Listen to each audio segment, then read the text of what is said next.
Stop scrolling. You're here because you're about to drop $4,000 on the Sony FX3, lured by its cinematic promise. But I'm telling you right now, don't buy the Sony FX3. At least not until you hear about the 3 critical problems that could make you regret this purchase entirely. For the best price, click the link in the description. I know, it sounds crazy. Every review praises this camera. The specs are a filmmaker's dream. But here's what surprised me after months of real-world use. The FX3 isn't a magic cinema box. It's a compromise wearing a luxury price tag. The marketing is flawless, but the experience has cracks.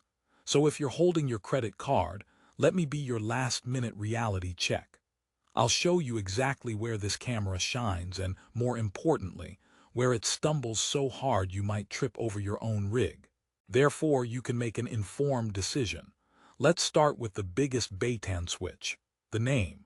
It's called a cinema line camera. That makes you think of Sony's monstrous Venice, right?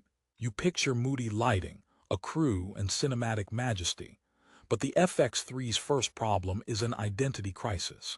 It's a mirrorless camera in a fancy coat. The body is essentially an A7S with a fan and a different label. Now that's not all bad. The compact cage-free design with all those -20 mounting points is fantastic for run-and-gun shooters. You can build it up or strip it down. It's lightweight. But therefore, you start asking, why am I paying a cinema premium for a mirrorless core? The handling feels familiar.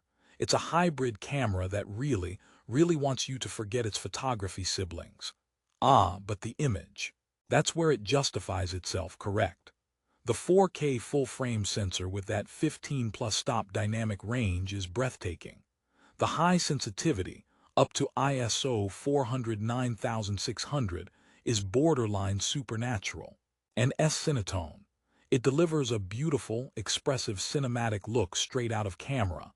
It's inspired by Venice colorimetry and it shows. This is the FX3's superpower. You can shoot up to 4K 120p in 10-bit 4:2:2 with full pixel readout. The image quality for the size is insane. Therefore, for solo creators who need that cinematic baseline without a colorist on speed dial, this is a massive win. But here comes problem number 2, the price of admission for that image. You see, to get that uninterrupted 4K 60p recording, Sony gave it a cooling fan. Great, no overheating. But that fan, it has the personality of a hyperactive hamster on a wheel. In a quiet room, you can hear it. It's not always loud, but it's present. Imagine you're shooting an intimate interview, a quiet moment, and your camera goes whirr. It's like your gear is doing its own ASMR. You'll be buying a separate audio recorder or getting very good at noise removal. So, you pay for a pro video camera, but you get a feature that can sabotage pro audio. A bit ironic, isn't it? Now let's talk about the third and, for some, the most frustrating problem, the menu system and handling. Sony's menus are a legendary labyrinth. They're the cinematic equivalent of trying to assemble IKEA furniture without the pictures. You have all this power, 4K 120p, S-Log3 customizable buttons, but finding and setting it up can feel like solving a Rubik's Cube, blindfolded.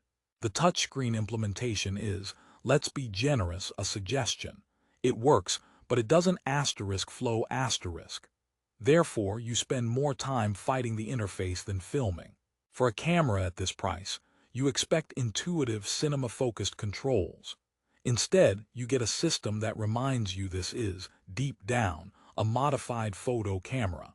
It's like buying a sports car but finding the steering wheel from a minivan inside. Okay, let's pause. I've been harsh. But therefore, we need the twist. Is the Sony FX3 actually a bad camera? Absolutely not. In fact, for a very specific person, it's nearly perfect. Who is that person? The hybrid solo filmmaker or documentary shooter who needs maximum image quality in a minimal package.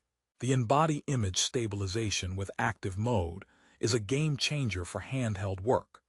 The top handle with XLR inputs is a brilliant addition for serious audio. If your workflow is fast, mobile, and demands a cinematic image with minimal grading, the FX3's strengths outweigh its quirks. The fan noise. You're probably using a shotgun mic off camera. The menus. You'll memorize your key settings. The identity crisis. You don't care, you just need the files. So, should you buy it? Here's the resolution. Don't buy the Sony FX3 if you're a traditional film set DP expecting a true cinema camera interface. Don't buy it if you need pristine, silent operation for sensitive audio environments without extra gear. And don't buy it if you hate complex menus and want a dedicated, simple video camera.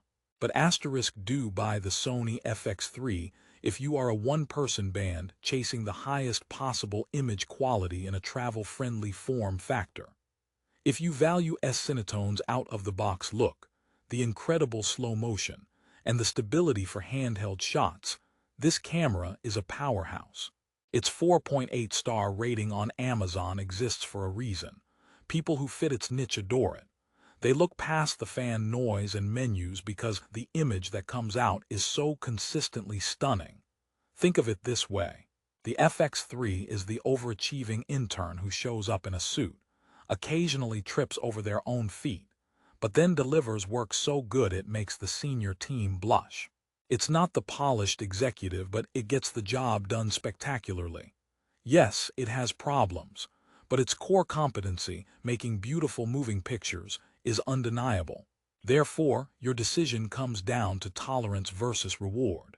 Can you tolerate the quirks for the reward of that sensor? For many, the answer is a resounding yes. The FX3 compresses cinematic potential into a box you can actually afford and carry. That's its magic trick.